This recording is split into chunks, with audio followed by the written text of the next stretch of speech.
नमस्कार दर्शकवृन्द, यहाँहरूलाई हार्दिक स्वागत गर्न चाहन्छु। म नवराज धानुक।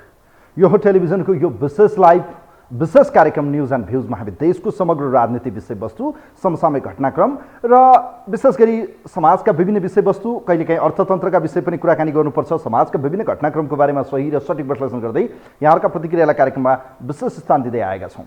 देशको राजनीति सुध्रियो तर राजनीति गर्ने नेताहरू सुध्रेनन्। कारण थियो राजनीतिक व्यवस्थामा ढुङ्गामुढा गरेका, जेल जीवन बिताएका र कयौं पटक चाहिँ यो देशको शासन सत्तामा पुगेका नेताहरू कुर्सीका निम्ति जे पनि गर्न सक्ने र परिवारवाद र आफ्नो पैसा स्विस ब्याङ्कसम्म पुर्याउने र देशमा चाहिँ घर घरेडी किन्ने, बङ्गलाहरू किन्ने, तर देशको आर्थिक वृद्धि गर्ने सवालमा, आर्थिक क्रान्ति गर्ने सवालमा नेताहरू फेलियर भए भन्दा आज फरक पर्दैन। कारण थियो राजनीतिक व्यवस्थामा सफल मानिएका नेताहरू यो देशको अर्थतन्त्रमा डामाडोल पारे र आज आर्थिक सङ्कटको एउटा चरम बिन्दुमा पुगेको छ।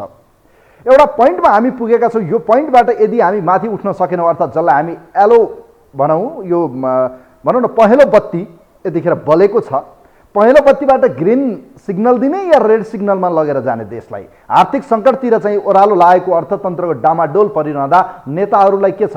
कुपन पाइएकै छ, तेलका कुपन जता भने त्यतै आसेपासै घुमुवा पाइएकै छ, सेना भनौँ न सेक्युरिटीका नाममा चाहिँ 2-4वटा गाडीहरू दौडाउन पाइएकै छ, घरमा मिठो मसिनो खाना पाइएकै छ, महँगी के हो, कहाँ छ, कस्तो छ, जनता खाना लाउन के छ अवस्था, कसलाई मतलब छ र? हो, राजनीति व्यवस्था परिवर्तन भयो। राजनीति व्यवस्था परिवर्तनपछि क्रान्ति गर्नु पर्थ्यो, उत्पादन बढाउनु पर्थ्यो। आज उत्पादन छैन, सबै वस्तु किन्नुपर्ने, ल्याउनुपर्ने, निर्यात जिरो, आयात मात्रै गर्नुपर्ने, नुनदेखि सुनसम्म, एउटा सियोदेखि चाहिँ सबै विषयवस्तु चाहिँ किन्नुपर्ने यस्तो परिस्थिति बन्यो। आज पेट्रोलियम पदार्थ किन्नुपर्ने, सुन चाँदी महँगा, मोबाइलहरू आइफोनदेखि लिएर महँगा गाडीहरूको विलासी जीवन बिताउने हाम्रो नेपालीहरूको देखावटी संस्कारका कारणले गर्दा आज सुनहरू भनौँ न टाउकोदेखि तल शिरदेखि पाउसम्म चाहिँ लगाएर झकाउ पार्ने हाम्रा यस किसिमका सौखले गर्दा आज देश टाँट पल्टिँदैछ र सरकारले भनिसक्यो, नेपाल राष्ट्र ब्याङ्कले भन्यो अत्यावश्यक बाहेक विलासीका सामानहरू खरिद गर्न अहिलेलाई रोक लगाउन सरकारलाई निर्देशन गर्यो। न योजना आयोगसँग योजना छ, न अर्थमन्त्रीसँग अर्थ मन्त्रालयको ज्ञान छ। अर्थमन्त्री पैसा खोज्दै हुनुहुन्छ, कहाँ छ भनेर चाहिँ कहिलेकाहीँ सुनिन्छ। हेर्नुहोस्, विभिन्न ठाउँमा हामीले हेरे आउँछौँ, कहिलेकाहीँ फिल्ममा, कहिलेकाहीँ कार्टुनहरूमा कि पैसा खोजिरहेको देख्नु। आज अर्थमन्त्री जनार्दन शर्मा प्रभाकर यतिखेर हो, कमान्डर हो, उहाँ चाहिँ सेनाका निम्ति काम गर्नुभयो, जनयुद्धको कमान्डर भएर काम गर्नुभयो, तर अर्थतन्त्रका निम्ति पैसा खोज्दै हुनुहुन्छ। कहाँ छ पैसा भनेर अचम्म छ यो देशको अवस्था। अर्थतन्त्र भने के? डिमान्ड एन्ड सप्लाई भने के? मुद्रास्फीति भने के? होइन, यो मूल्य वृद्धि भने के? कसरी चाहिँ वैदेशिक मुद्रालाई चाहिँ सञ्चित गर्ने, नेपाल राष्ट्र ब्याङ्कको ढुकुटी के, पुँजीगत खर्च कसरी गर्ने, चालु खर्च, फजुल खर्च, बेरुजु कसरी उठाउने, यी व्यावत विषयमा जानकारी नहुनेले किन मन्त्रालय सम्हालिरहनु? यो भनिरहँदा मैले अपमान गरेको होइन, भनेको अर्थतन्त्र डामाडोल हुन थाल्यो। श्रीलङ्काको हालत हेर्नुहोस्, आज ऋणमाथि ऋण लिँदा आज टाट पल्ट्यो। पैसा छैन, खरिद गर्नलाई उसँग हप्ता दिनलाई पनि पैसा छैन। आर्थिक सङ्कट, मन्दी सुरु भयो। नेपालमा पनि सेम कन्डिसन। पैसा छ सरकारसँग, बजारमा पैसा छैन, डलर छैन, पैसा भएर गर्ने, गोजीमा धेरै पैसा भएर गर्ने कि त्यो पैसाले जब किन्न सकिन्न त्यो पैसाको भ्यालु के? चपाएर खाने कि त्यसलाई चाहिँ च्यातेर फाल्ने कि जलाउने, यस्तो अवस्था बन्यो। यसै सन्दर्भमा 2टा रिपोर्ट छ हामीसँग। देशको अर्थतन्त्र डामाडोल, नेताहरूलाई चुनाव लागेको छ, नेताहरूलाई के कमी छ र? पैसा बाकसमा होला, त्यही पैसा लिने, अलिअलि व्यापारीले दिइहाल्यो भने ठिकै छ, नभए पनि उहाँहरूले कहीँ कतै लुकाएर राख्नु भएको भए त्यो पनि निकाल्नु होला। समय यस्तो आयो, पैसा छ तर हामीसँग सामान किन्न सक्ने हैसियत छैन।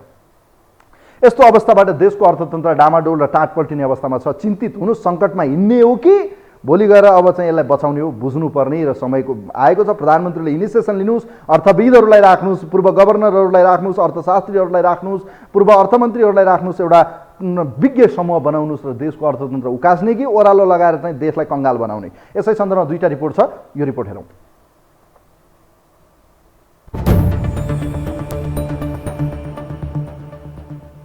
अर्थ मन्त्रालय यति बेला आगामी आर्थिक वर्षको बजेट निर्माणमा व्यस्त छ। चालु आर्थिक वर्षको बजेट नै लक्ष्य अनुसार खर्च गर्न नसकेका बेला अर्थ मन्त्रालयले नयाँ आर्थिक वर्षको बजेट बनाउन थालिसकेको छ।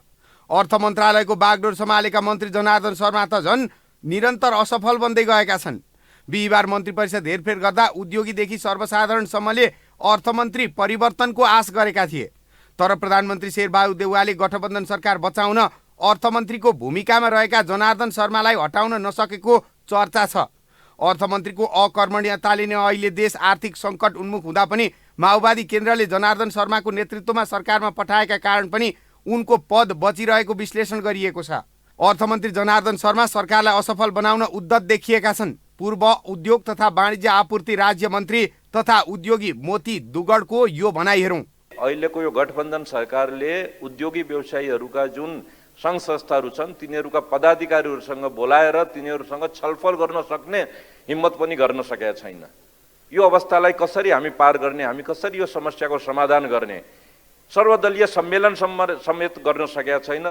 अर्थमन्त्रीसँग उद्योगी मात्र होइन, सर्वसाधारण नागरिकदेखि अर्थतन्त्र बुझेकाहरू पनि रुष्ट छन्। तुलनात्मक रूपमा नेपालभन्दा समृद्ध र केही वर्ष यता स्थिर श्रीलङ्कामा अचानक आइपरेको आर्थिक सङ्कटले अचेल धेरै नेपालीहरूलाई झस्काइरहेको छ।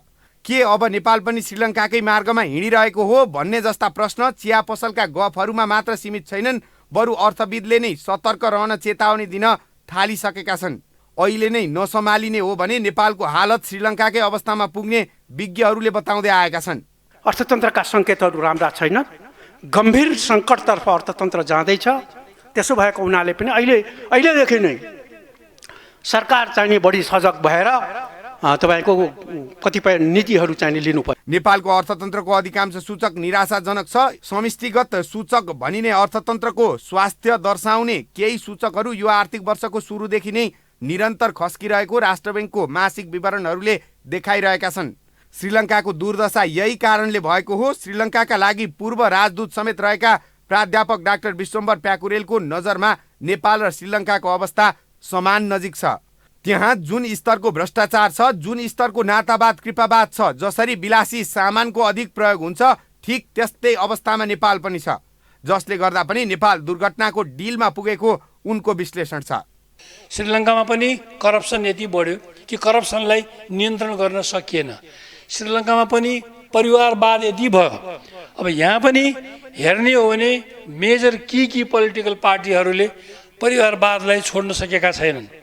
अब सानोतिनो पैसा गोलमाल गर्ने, घर चलाउन मुस्किल हुने मान्छेहरूले खाएको चाहिने पैसा चाहिने देखिन्छ भ्रष्टाचार गरेको।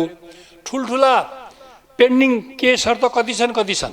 अर्थतन्त्रमा नेपाल परनिर्भर हुँदा अर्थतन्त्र नाजुक हुँदै गएको कुरामा दुई मत छैन। भोलिको नेपालको अर्थतन्त्र कस्तो हुन्छ भन्ने कुराको अनुमान गर्न कठिन भइसकेको छ। अब राष्ट्रिय योजना आयोग, अर्थ मन्त्रालय र अन्य मन्त्रालयहरू मिलेर मौद्रिक नीतिबाट भएको नकारात्मक कुरालाई आर्थिक र वित्तीय नीति मार्फत हस्तक्षेप गर्नुपर्ने समय आएको छ। साथै विदेशबाट आउने विप्रेषण किन घट्यो भन्ने कुरा पत्ता लगाउन जरुरी छ। यसको नेतृत्व अर्थमन्त्रीले गर्न सक्दैनन् भने प्रधानमन्त्रीले यसबारे सरकार बचाउने भन्दा पनि अर्थतन्त्र बचाउने कुरामा ध्यान दिन जरुरी भइसकेको छ।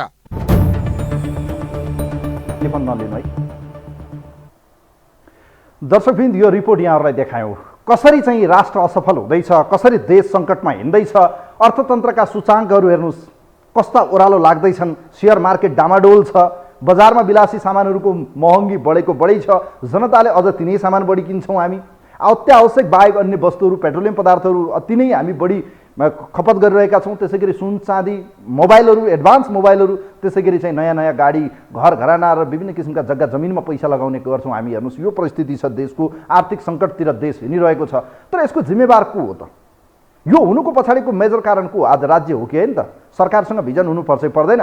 जनार्दन शर्मा पैसा खोज्दै हुनुहुन्छ, पैसा कहाँ छ भनेर अचम्म लाग्छ। पैसालाई कन्ट्रोल गरेर उहाँले ल्याउने हो। लगाउनुहोस् नोटबन्दी, आउँछ एकैचोटि, कसले कति लुकाएको छ तुरुन्त पत्ता लाग्छ। होइन भने एउटा भिजन ल्याउनुहोस्, अहिले तुरुन्तै एक्सर्साइजमा जानुहोस्, प्रधानमन्त्री स्तरबाट सुरु गर्नुहोस्, विज्ञहरूलाई राख्नुहोस्, पूर्व राष्ट्र बैङ्कका गभर्नरदेखि लिएर अर्थविद, अर्थशास्त्री, त्यसै गरी पूर्व अर्थमन्त्री लगायतका विज्ञहरूलाई राखेर छलफल गर्नुहोस् कि कसरी चाहिँ यसलाई उकास्ने त। होइन भने यो देश अबको केही महिना केही वर्षभित्रै यो देश श्रीलङ्काको अवस्थामा नपुग्ला भन्न सकिन्न। भलै अहिले 6 महिना हामीसँग किन्नलाई मौजुदा अहिले विदेशी मुद्रा हामीसँग छ, तर श्रीलङ्कामा त हप्ता दिन 10 दिनलाई पनि छैन। हेर्नुहोस् अवस्था त्यस्तो छ। अरबौँ रुपैयाँ चाहिँ करोडौँ डलर यतिखेर यस्तो अवस्थाबाट उठाउनु पर्ने हुन्छ। तसर्थ चाहिँ यसपटक रेमिटान्स राम्रै आएको भन्ने कुरा सुनियो, 91 करोड आएको भन्ने कुराहरू सुनिएको छ। यो डलरको हिसाब कुरा गर्ने हो भने वास्तवमा अब यसले कति धान्ला त्यो त हेर्न बाँकी छ। अब यसको जिम्मेवार को? नेताहरूको ध्यान कतातिर छ त? राजनीतिक दल र सरकारको अकर्मण्यताका कारणले गर्दा आज आर्थिक सङ्कटको यो चरम बिन्दुमा हामी पुगेका छौँ। यसै सन्दर्भमा तयार पारेको एउटा अर्को रिपोर्ट छ। नेताहरूको गैर जिम्मेवारपूर्ण र भिजन नभएका देशका लिडरहरूका कारणले गर्दा आज देश डुब्यो। राजनीतिक परिवर्तनमा सफल भएका नेता आर्थिक क्रान्ति र उत्पादनमा चाहिँ जिरो, यसै सन्दर्भमा तयार पारेको एउटा रिपोर्ट छ। सरकार र राजनीतिक दलको गैर जिम्मेवारपूर्ण कामका कारणले गर्दा आज देश आर्थिक सङ्कटको यो चरम बिन्दुमा पुगेको छ। यसै सन्दर्भमा तयार पारेको एउटा अर्को रिपोर्ट छ, यो रिपोर्ट हेरौँ।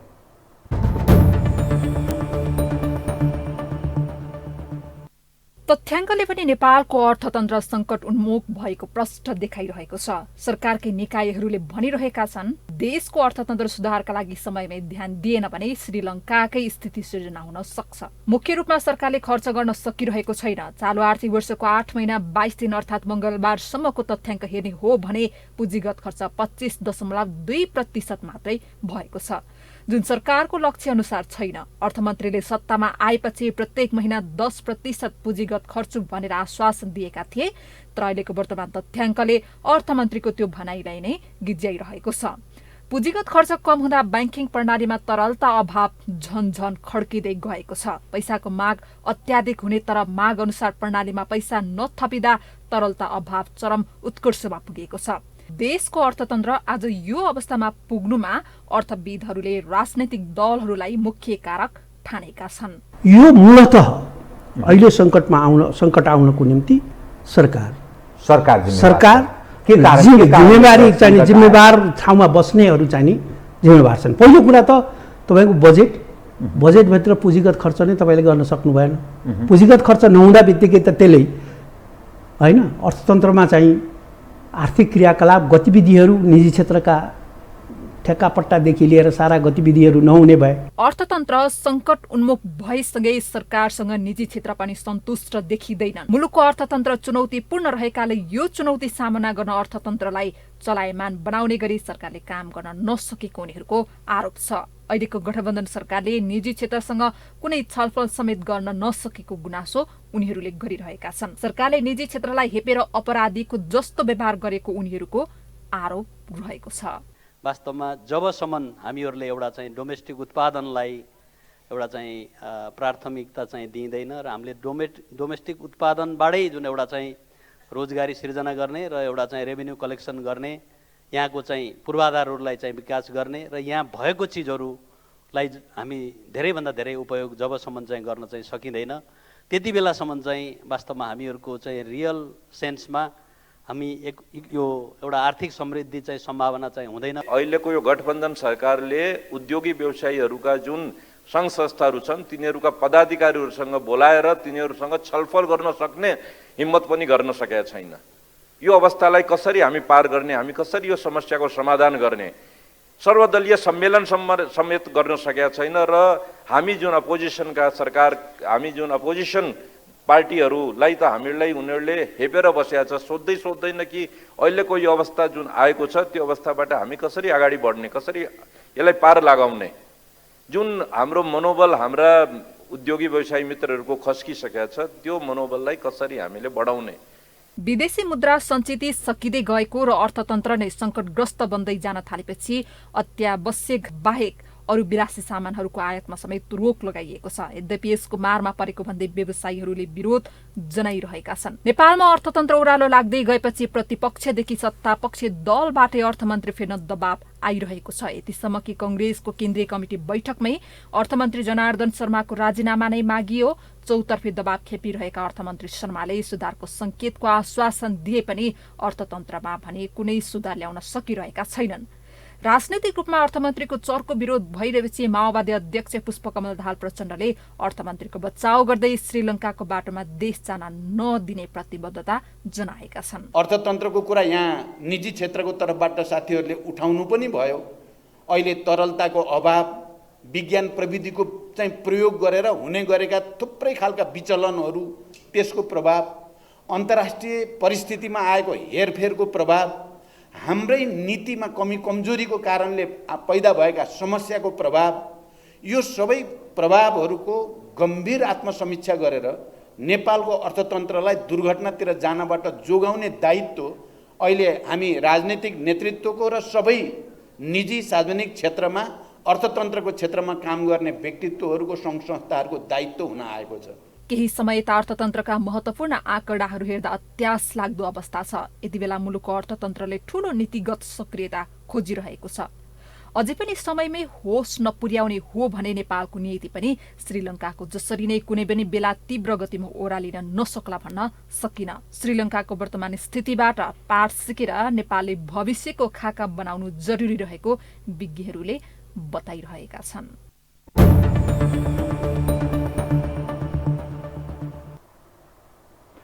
दर्शकबिन यो अर्को रिपोर्ट यहाँहरूलाई देखायौँ।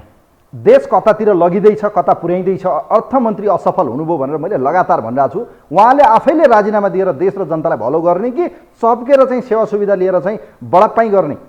यतिखेर या होइन भने विज्ञहरूलाई राख्नुहोस्, इनिसिएसन लिनुहोस्, विज्ञलाई एउटा विशेष बनाएर चाहिँ उहाँहरूको सुझावलाई आधार मानेर तत्काल के गर्ने त? जस्तो पेन्डामिकको बेला के हुन्छ त? जस्तो हामीले कोरोना महामारीको बेला के गर्यौँ, कसरी चाहिँ नियन्त्रण गर्यौँ, त्यस्तो गर्ने कि जोड बिजोड गर्ने कि कुराहरू आएका छन्, सार्वजनिक विधा बढाउने कि पेट्रोलियम पदार्थ खपत कम गर्ने कि लगायतका उपायहरू निकालिँदैछ। खरिद कम गर्ने कि आयातित वस्तुहरू जो चाहिँ अत्यावश्यक वस्तु बाहेक विलासीका वस्तुहरू खरिद नगर्ने हो कि के गर्ने त? अहिले अप्सन के हो त? यस्तो दुर्दशा बनाइँदैछ कि भोलि गएर खाना लाउनका निम्ति सामान किन्न नपुग्ने अवस्था होला। हेर्नुहोस्, यसको दोषी भोलि जनताले यसको जवाब देला। आज श्रीलङ्कामा त्यहाँ चाहिँ घेराउ हुँदैछ, सरकारी नेताहरूको चाहिँ उठीबास लाउला जस्तो छ त्यहाँ अहिले हेर्दाखेरि। किनभने त्यहाँको अर्थतन्त्र डामाडोल भयो। कारण एकपछि अर्को गरी चाहिँ उसले चाहिँ जसरी सब्सिडीहरू दिन थाल्यो, छुटहरू दिन थाल्यो, अर्थतन्त्र डामाडोल पार्यो अनि सिद्धियो। अहिले यस्तै अवस्था नेपालको भइरहेको छ। हेर्नुहोस्, कर उठाएकै छन्, महँगो सामान खरिद गर्नु परेकै छ, जनताले पैसा तिरेकै छन्, रेमिट्यान्स आएकै छ, तर पनि देश डामाडोल छ भनेको भिजन भएन। यसको दोष चाहिँ को हो त? देश आर्थिक सङ्कटमा हिँड्यो, देश श्रीलङ्काको कन्डिसनमा नपुग्ला भन्न सकिन्न। अब यसको दोषी कारण के हो? किनभने चुनावमा नेताहरूको ध्यान चुनावतिर छ, उहाँहरूलाई त्यो चुनाव जित्नु छ, तर देश जता जाओस् जनता भाँडमै गए पनि मतलब छैन। यहाँ त हेर्नुहोस् यस्तो छ। कोही हुनुहुन्छ हाम्रो लाइनमा? हेलो हेलो हेलो, नमस्ते, यहाँलाई स्वागत छ कार्यक्रममा। नमस्ते नेत्रजी, यहाँलाई स्वागत छ। देश त डामाडोल हुन थाल्यो, हेर्नुहोस् अर्थतन्त्र टाँट पल्टियो, अब अवस्था नाजुक छ, अर्थमन्त्री चप्केको चप्कै हुनुहुन्छ। अब 6 महिना पनि छैन पैसा। हेर्नुहोस्, अब यो किन्न थाल्यो भने 6 महिनामा सिद्धिनेवाला छ। अब हामी बााउन्ड्रिजहरू लगाउँदैछौँ, यो नगर्नुहोस् त्यो नगर्नुहोस् भनेर हामी बन्देज गर्दैछौँ। अब यसलाई कसरी समाधान गर्ने? यसको दोषी को हो जस्तो लाग्छ तपाईँलाई? होइन, मैले हेरिरहेको थिएँ, निहालिरहेको छु। राष्ट्र ब्याङ्कका व्यक्तिहरूले पनि बोलेको सुने। मैले फर्स्टमा चाहिँ के भन्न चाहेँ भने नम्बर 1 मा दोषी भनेको राज्यमा बसेपछि नम्बर 1 दोषी त सरकारै हुन्छ। त्यहाँबाट तपाईँको राष्ट्र ब्याङ्क हुन्छ, तपाईँको चाहिँ अर्थमन्त्री हुन्छ। अर्थमन्त्री भनेको तपाईँको चाहिँ अर्थविज्ञ हुनुपर्छ। अर्थ पढेको, अर्थको चाहिँ परिभाषा के हो त्यो बुझेको हुनुपर्छ। तपाईँको हाम्रोमा त टिपेर ल्याउने, जङ्गलका पनि ल्याउने, खेती गरेका किसानलाई पनि ल्याएर राखिदिने, अनि त्यस्ता मान्छेले अर्थको माने कहाँबाट बुझ्ने? यहाँ त भाग पुर्याउनु पर्ने, खानुपर्ने रणनीति आयो। देशसँग सम्बन्ध भन, जनतासँग सम्बन्ध भन्यो, त्यसले गर्दा यो देश यस्तो असफल राष्ट्र हुँदैछ। मैले त यो त बारम्बार भनिरहेको छु, धेरै भइसक्यो मैले बोलेको। त्यो मैले जति बोलेको छु नि मैले भनिरहेको छु। मैले बोलेका यथार्थ सही ठहरिरहेका छन्। मैले त पहिले नै जनार्दन शर्मा चाहिँ असफल भनेर मैले पहिले भनिसकेको छु। केपीका पालादेखि नै मैले बोलेको छु। तपाईँ अर्थतन्त्र डमाडोल बनाउने दोषी को भन्दाखेरि 1 नम्बरमा 3 वर्षको कार्यकालमा प्रधानमन्त्री केपी ओली हो 1 नम्बरमा। अनि त्यहाँबाट 2 नम्बरमा अर्थमन्त्री हो। अर्थमन्त्री गर्न सकिन्छ, सक्नुपर्छ, सकिँदैन भने तपाईँको नाना किसिम चाहिँ योजनाहरू ल्याउने, नाना किसिम गर्ने, तपाईँको त विकासमा लाउने, तपाईँको चाहिँ उद्योगमा होइन, उहाँले खर्चै गरिदिनु भएन क्या, पैसा खर्चै गरिदिनु भएन। 25% मात्रै खर्च, अहिले 50 भन्दा बढी प्रतिशत भइसक्नु पर्थ्यो क्या। खर्चै गरिदिनु भएन, पैसा भएर पनि खर्च नगर्दा टाँट पल्टाइदिनु भने होइन। तपाईँको यिनीहरू त यी चुनाव खर्च गर्ने, तपाईँ अहिले हेर्नु न, शेरबहादुरले मात्रै मन्त्रीमण्डल कसरी परिवर्तन गरिरहेका छन्। यिनीहरू त भागबन्डमा प्रत्येक यिनीहरूका पार्टीका मान्छेलाई सुविधा खुवाउने, पदमा पुर्याउने रणनीति हेर्नु न यिनीहरूको। यी देशका मान्छे, देशका नेता भन्नुहुन्छ तपाईँ, यी देशका नेता होइनन् भनेर त मैले त बारम्बार भनिरहेका छन्, बारम्बार भनिरहेको छु। देश त हेर्नुहोस्, अहिले मात्रै तपाईँहरूलाई लागिरहेको होला, अबको केही महिनापछि यही अवस्थामा जाने हो भने पेट्रोल पनि पाइँदैन। हेर्नुहोस्, किनभने खरिदै गर्न सक्दैनौँ हामीले। त्यसपछि के हुन्छ तपाईँले देख्नु भएको छ, ग्यासको मूल्य कहाँ पुगिसक्यो होइन। अब यस्तो अवस्था बनेको छ हेर्नुस्, दलहरूलाई चुनाव जित्नसँग सरोकार छ, उहाँहरूसँग पैसा होला हेर्नुस्। जोगाउने हो भने नि अर्थतन्त्रलाई तल नझार्ने नदिने हो भने यो संहिता खारिज गर्नुपर्छ, मन्त्रालय पुरै टोटली हटाउनु पर्छ र यिनीहरूले सुविधा लिएका छन् नि, गाडीहरू सुविधा लिएको यो टोटली त खारे गर्नुपर्छ, त्यो बिक्रीमा राख्नुपर्छ। यिनीहरूको सम्पत्ति विदेशमा स्वदेशमा कहाँ छ त्यो निकाल्नुपर्छ, होइन भने यिनीहरूलाई जनताले पाता फर्काउने दिन आउँछ तपाईँको। तर अब यही कारणले गर्दा चुनाव नहुने देखिँदैछ हेर्नुहोस्, स्थानीय तहको निर्वाचन सर्ने देखिँदैछ। गाउँपालिकाको भएर अरू चुनाव गर्नु हुँदैन, खारेज गरिदिनुपर्छ। किन चाहियो तपाईँको बिना आवश्यक यिनीहरू भेडा बाख्रालाई पाल्न सुविधा खुवाउन किन चाहियो चुनाव गर्नु पर्यो? यिनीहरूले चुनाव गरेर के गरे अहिलेसम्म? यिनीहरू टावर बनाउने बिना आवश्यक टावर बनाउने अनि करोडौँको घोटाला गर्ने। तपाईँ अहिले हेरिरहेको छु, अरनको पुल भाँचियो, त्यहाँ कति घोटाला भयो। तपाईँ अहिले पश्चिममा पुल ब्रिज भाँचियो अरे, पुल भाँचियो अरे, त्यो पुल भाँचिने पुल कस्तो बनायो? अनि यिनीहरूले जताततै भ्रष्टाचार भयो, यो राजनीति हामीले किन राख्ने? धन्यवाद छ यहाँलाई, धेरै धन्यवाद छ यहाँलाई, धेरै धन्यवाद दिन चाहन्छु। वास्तवमा व्याप्त भ्रष्टाचार एउटा जर हो, यो यति मात्रै कन्ट्रोल भइदिएको भए एउटा समाधान हुन्थ्यो।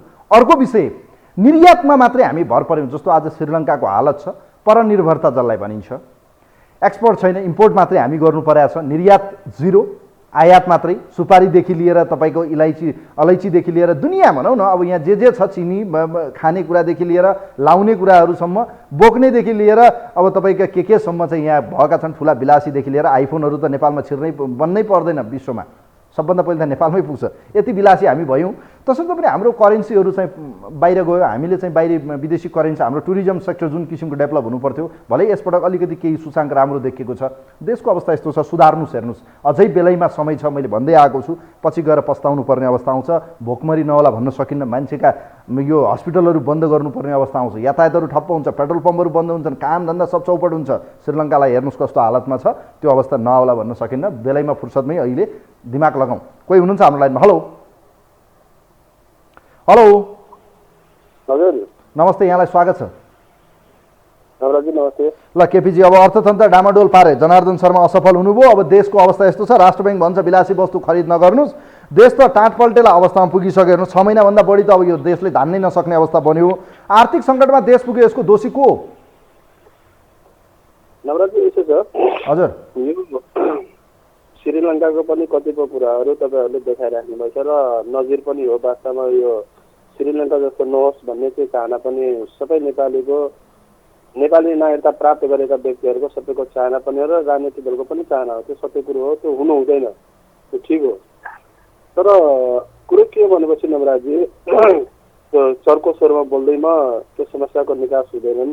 यसको कुरो के छ भनिन्छ भने, मुख्य कुरो त के भने 5 वर्षको कार्यकाल सम्हालेका हिजोको सरकारले धेरै कुरोहरूलाई बिगारेको हुनाले त्यो कुरोलाई सम्हाल्नलाई कठिन भएको अवस्था एउटा छ।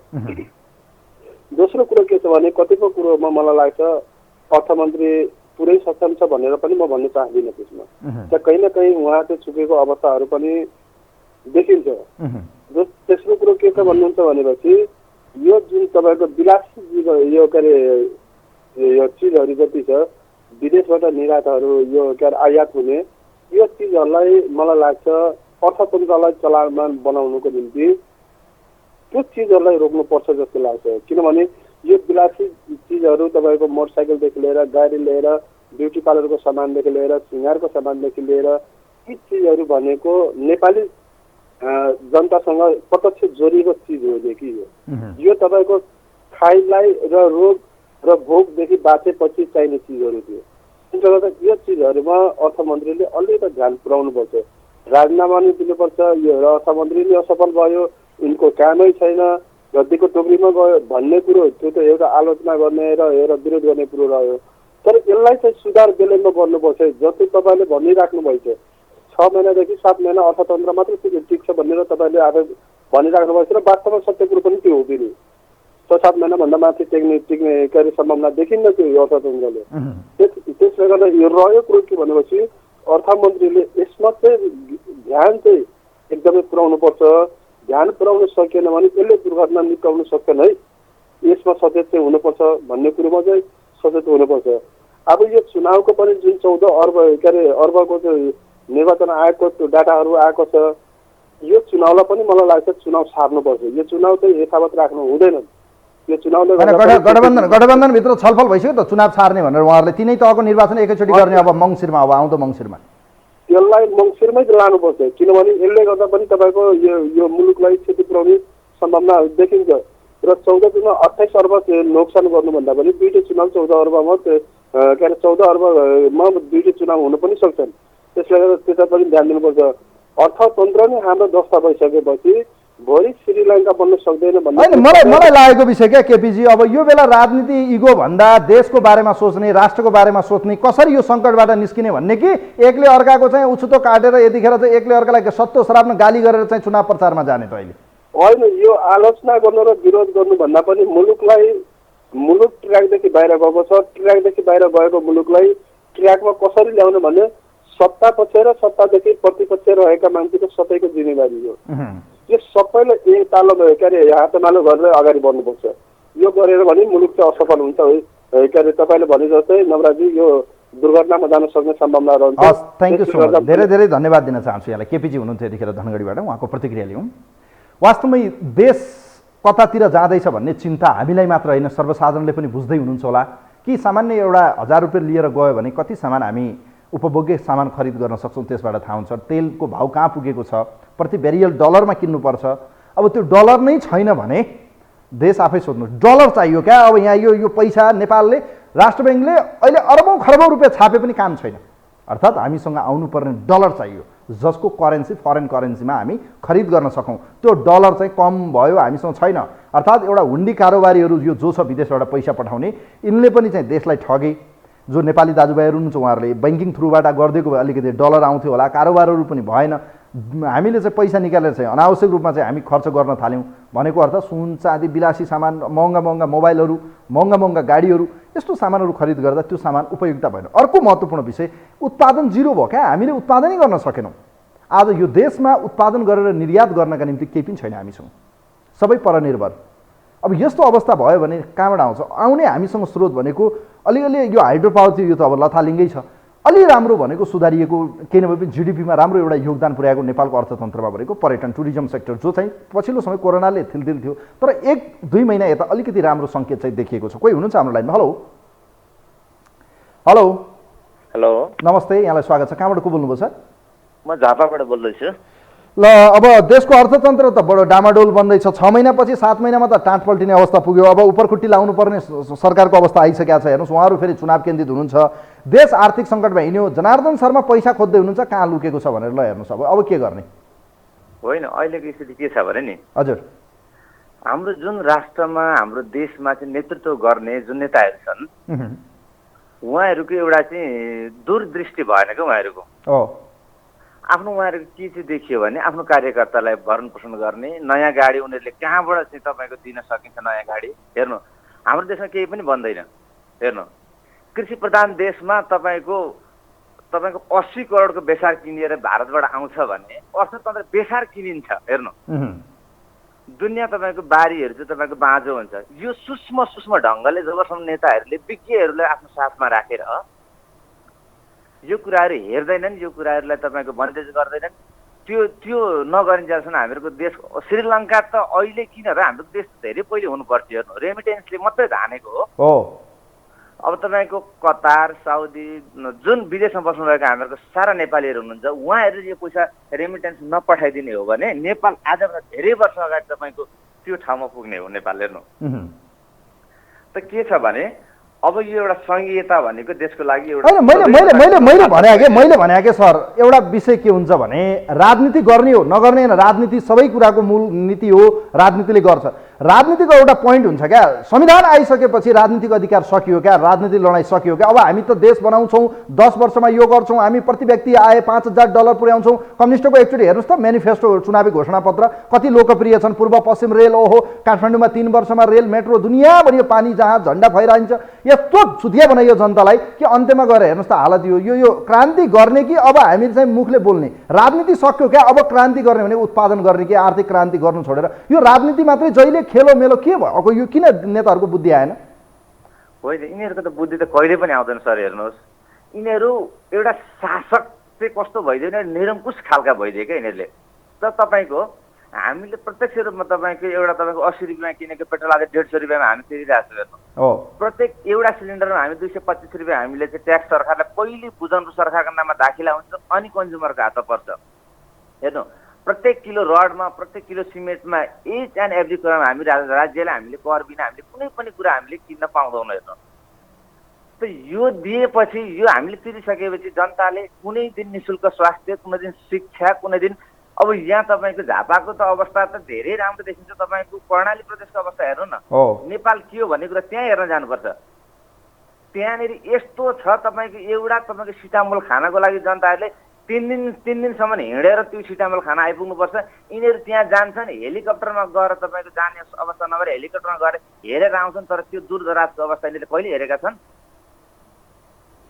वास्तवमा यो विडम्बना भएका सर, यो अत्यन्तै विडम्बना भएका भन्ने कुरा यिनीहरूले कहिले सोचेका छन्? त्यही त भने अब अर्थतन्त्र सुधार्नतिर, आर्थिक वृद्धि गरौँ, यो देशलाई चाहिँ बनाउने, यो देशमा चाहिँ रोजगारी सिर्जना गर्ने, देशमा औद्योगिक धन्दाहरू गर्ने होइन, उहाँहरूले चाहिँ बेरोजगारी बनाउने अनि झन्डा बोकाएर चाहिँ नाराबाजी लाउने बनायो क्या यो देशलाई। त जबसम्म हाम्रामा यी युवाहरूले एउटा नेताको पछाडि लागेर एक ग्लास एउटा बियर, एउटा बोतल बियर र एक प्लेट मासुमा जबसम्म बिक्न छोड्दैनन् हामीहरूका युवाहरू, त्यतिन्जेलसम्म यी नेताहरू हामीले बहिष्कार गरिदिने हो। तपाईँको एउटा नेता आउँदाखेरि के भनिदिने हो भने हामीले तिरेको कर खाने यो एउटा भ्रष्ट आयो है भनेर हामीले जबसम्म बहिष्कार गर्दैनौँ न, जबसम्म नेताहरू हामीले चाहिँ नाराबाजी गरेर चाहिँ तपाईँको 45 किलो र 30 किलोको माला लगाइदिन्छौँ र यी भ्रष्टहरूलाई अझै हामीले उत्प्रेरित गरिरहेका छौँ कि तपाईँको हामीले भ्रष्टाचार गरे पनि हामी सही बाटोमा रहेछौँ, हामीले ठिक गरेका रहेछौँ भन्ने यिनीहरूलाई मलजल हुन्छ। यिनीहरूले जबसम्म हामीले यिनीहरूलाई यो मान सम्मान, नारा, जुलुस, यिनीहरूको पछि आसे पासे यिनीहरू जहिलेसम्म हिँड्छन् हामीहरूको दुर्दशा हामीहरूको जहिले यस्तै नै हुन्छ। हस्, थ्याङ्क यू सर, धेरै धेरै धन्यवाद दिन चाहन्छु। एउटा मात्रै अन्तिम कल अब आजको लागि हामी लिन्छौँ। वास्तवमा के भन्ने त्यो त समय आएपछि थाहा हुन्छ।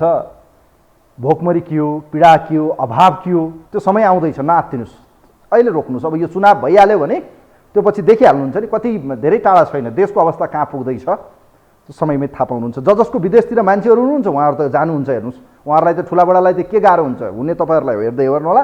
ठुलाबडाहरू त कुलेलाम ठोक्छन्, उहाँहरूको त विदेशतिर घर हुन्छ, त्यहाँको पिआरहरू होला, नभए अपार्टहरू लिनुभयो होला, नभए त्यहाँको ब्याङ्कहरूमा एकाउन्टहरू खोलेर राम्रै डिपोजिट होला। ठुलाबडाहरूको, धनाढ्यहरूको त चल्छ। अब यस्तो आर्थिक सङ्कटको बेला ठुला व्यापारीहरू, धनाढ्यहरूले पनि देशलाई बचाउने भएका गरगहनाहरू लगेर ब्याङ्कलाई बुझाउनुहोस्। अब यो बेला बचाउने हो भने होइन, अब यस्तै हो, सरकारले गर्छ भन्नुहुन्छ भने अबको 6 महिनापछि त्यो सङ्कट धेरै टाढा नजाला। यदि समयमै अहिले नै यो सूचाङ्क हामीले सुधार्यो भने। कोही हुनुहुन्छ? हेलो हजुर नमस्कार। ल ज्ञानप्रसादजी अन्त्यमा आउनु भएको छ यहाँ। अब अर्थतन्त्र त डामाडोलको अवस्थामा छ, 6 महिनापछि त टाँट पल्टेला जस्तो छ। 6 महिना त अलिअलि धान्छ भन्छ सरकारले, तर पनि अब राष्ट्र ब्याङ्कले त के भन्नुभएको छ भने, राष्ट्र ब्याङ्कले त के निर्देशन गरिसकेको छ भने अब राष्ट्र ब्याङ्कद्वारा चाहिँ विलासी वस्तुहरू चाहिँ अहिलेलाई नखरिद गर्नुहोस्, रोक्नुहोस्, अब यो बन्द गर्नुहोस्, 3 महिना चाहिँ यसै गरी जाउँ भन्ने कुरा आएको छ। अनि यो सार्वजनिक विधाहरूलाई पनि अलिक बढावा दिने, घटाउने कुरा छ, इन्धन खपतलाई घटाउँ भन्ने कुराहरू छ। यो अर्थतन्त्र यस्तो डामाडोल पुग्नुको पछाडिको दोषी को? अर्को अब अहिले भर्खरै तपाईँलाई थाहा छ चुनाव भूमि आयोग भनेर गठन गरेको छ सरकारले। त्यो भूमि आयोगभित्र कतिजना कर्मचारीहरू र कति त्यसका पदाधिकारीहरू चयन भएको छ, उनको तलब लगभग केन्द्रका मान्छेको मन्त्री सेवाको तलब भनेर भूमि आयोग गठन गरेको छ। हेलो हजुर हजुर भन्नुहोस्। अब यस्ता आयोगहरू कति छन् यहाँ? अब र यस्तो यो सङ्घीयताले देश भ्याउँछ भनेर धेरै पहिलेदेखि नै भन्दै आएको हो। र तपाईँलाई मैले 2-3 महिना पहिले भनेको नेपालमा एससी को लागू गर्नु र अहिले देशका हाम्रा नेताहरूको कार्यशैलीबाट अफगानिस्तान हुनलाई देर छैन भनेर बोलेकै थिएँ। किनभने यो देशलाई टाट पल्टाउने नै खेलो छ। अहिले यत्नै हेर्नुहोस् त, अब यो स्थानीय चुनाव चलिरहेको छ। स्थानीय चुनावमा 5 दलीय गठबन्धन भन्छ। यो 5 दलीय गठबन्धन भनेको के हो थाहा छ तपाईँलाई? तिमी पनि काले, म पनि काले मिलेर खाउँ भालेसित अब देश र जनता मिल्न छैन। हस्, यहाँलाई धन्यवाद दिन चाहन्छु ज्ञानप्रसादजी। कार्यक्रमको अन्त्यमा फोन गर्नुभयो, कार्यक्रमको समय सकियो। वास्तवमै मैले बेला बखतमा भन्ने गरेको छु, राजनीति परिवर्तनपछि हामीले एउटा क्रान्तिको बाटो लिनुपर्थ्यो, आर्थिक समृद्धितिर देशलाई लग्नु पर्थ्यो, उद्योग धन्दा, कल कारखाना, रोजगारी बनाउने, देशमा उत्पादन बढाउने, औद्योगिकरण गर्ने, कृषि आधुनिकीकरण गर्नु पर्थ्यो। तर भयो के? सबै ओह्रालो लाग्दा लाग्दै अवस्था नाजुक बनेको छ। अझै नआत्तिनुस्, अझै कानमा तेल हालेर बसिरहनुस्। अबको 5-6 महिनापछि 2-4 महिनापछि यो सिनेरियो देखिहाल्नुहुन्छ कि तपाईँसँग गोजीमा धेरै पैसा भए पनि सामान खरिद गर्न सक्नुहुने छैन। कारण किनभने हामीले त्यो सामान खरिद गर्न राज्यले सक्ने छैन। तपाईँको पैसाले राज्यलाई केही पनि दिन सक्दैन। सरकारले अरबौँ रुपियाँ छापे पनि त्यो कागजको खोस्टो हुनेछ, किनभने डलर चाहियो क्या, डलर छैन त केही पनि छैन। तसर्थ इन्टरनेसनल करेन्सीमा यतिखेर वैदेशिक मुद्रा चाहिँ जो चाहिँ सञ्चित हुनुपर्थ्यो, जम्मा हुनुपर्थ्यो, त्यो हुन सकेको छैन। त्यसको ढुकुटी बढाउनुस्, त्यसलाई खर्च गर्न दिनुस्, या भनौँ यो पुँजीगत खर्च बढाउनुस्। पुँजी बढ्यो भने केही न केही होला, होइन भने हामीसँग भएको पैसा धन सम्पत्तिले काम केही गर्नेवाला छैन। किनभने श्रीलङ्कामा ठुला ठुला जनता धनी छन्, तर के गर्ने, सरकारसँग पैसा छैन, आर्थिक सङ्कट बन्यो। यस्तै हो, देशसँग हुनुपर्छ मेन भनेको त्यो घरको मुलीसँग हुनु पर्यो, तलको भएर के गर्ने हजुर। यस्तै छ अवस्था देशको राजनीति। सँगसँगै अर्थतन्त्र चलायमान बनाऊ, अर्थतन्त्रको बारेमा बुझेका विज्ञहरूसँग सल्लाह गरौँ। पूर्व गभर्नर, पूर्व भनौँ न योजना आयोग, त्यसै गरी चाहिँ अर्थशास्त्री, अर्थविद, पूर्व अर्थमन्त्री सबैसँग बसेर एउटा समूह बनाऊ, एउटा विज्ञ समूह बनाएर एउटा मोडल तयार पारौँ कि अबको 6 महिनामा कस्तो मोडल बनाउने। 3 महिनादेखि 6 महिनाको एउटा हामीले अर्थतन्त्रको मोडालिटी बनाएर गयौँ, केही सामानहरूलाई रोक्यौँ, बन्देज गऱ्यौँ भने अर्थतन्त्र होला, होइन। अब मनपरी भयो भने त्यसको समयले बताउनेछ। कार्यक्रमलाई यहीँ बिट मार्छौँ। कार्यक्रम हेरिदिनु भयो यहाँहरू सबैलाई धेरै धेरै धन्यवाद दिँदै आजको यो विशेष अङ्कबाट कार्यक्रमको टिमसँगै म पनि बिदा हुन्छु। नमस्कार।